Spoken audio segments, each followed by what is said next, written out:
Bismillahirrahmanirrahim. Assalamualaikum warahmatullahi wabarakatuh. Saya Sultan Gamal Firmansyah, NIM 43010190138. Di video kali ini saya akan sedikit menjelaskan mengenai hukum etika media massa pada masa Ramadan ini ya. Ini guna memenuhi tugas UTS. Nah, pada video kali ini saya sedikit mau memberikan kesan pada salah satu media, yaitu Cokro TV, ya, di mana memberitakan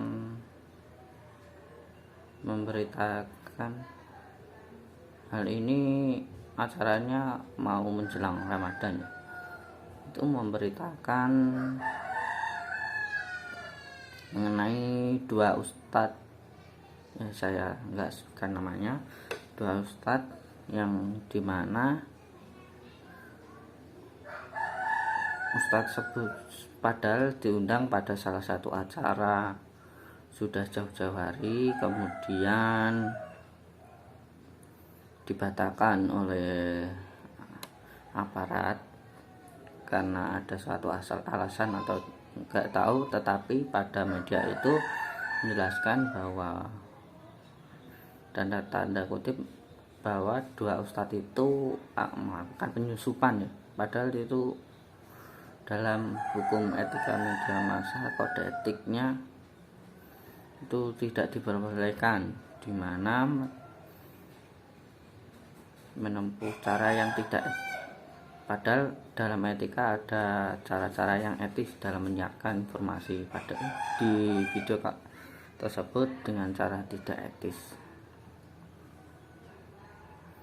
Dan yang etik wartawan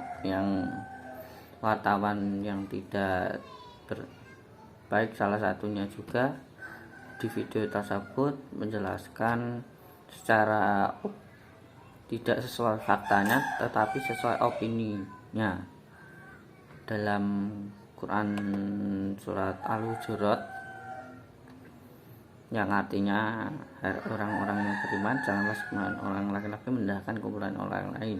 Boleh jadi yang tertawakan itu lebih baik dari mereka, jangan pula sebulan perempuan merendahkan kumpulan lainnya. Boleh jadi yang direndahkan itu lebih baik. Nah, di video tersebut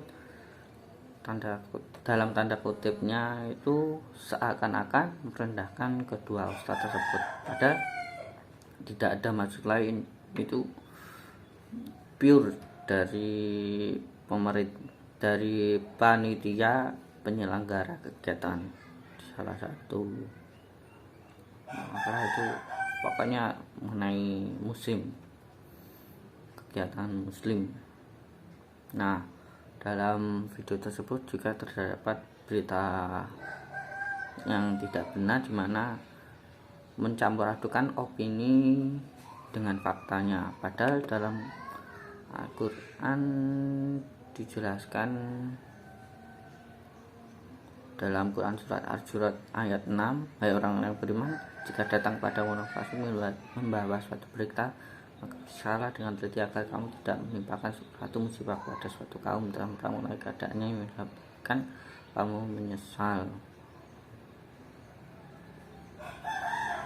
Nah, dan Allah berfirman juga dengan Quran surat An-Nur ayat 11, di mana yang artinya sesungguhnya orang-orang yang membawa berita bohong itu adalah dari golongan kamu. Janganlah kamu kira bahwa berita bohong itu buruk bagi kamu, bahkan ia adalah tiap-tiap seorang dari mereka mendapat balasan dari dosa yang dikerjakannya, dan siapa di antara mereka yang bagian yang susah dalam penyiar berita bohong, itu baginya azab yang besar. Nah, itu jelas-jelas video tersebut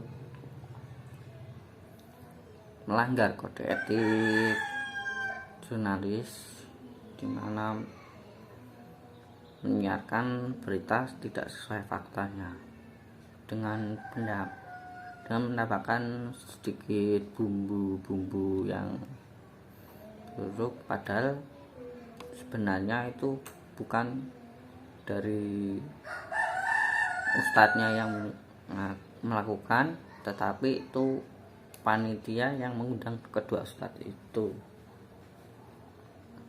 Mungkin sekian video dari saya. Seharusnya dalam menyiarkan berita itu kita harus pahami betul dengan kode etik jurnalistik dari ketujuh tersebut.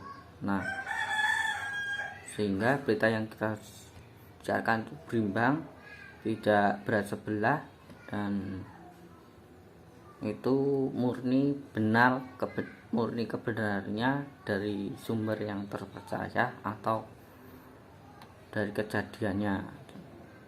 Sekian dari saya. Assalamualaikum warahmatullahi wabarakatuh.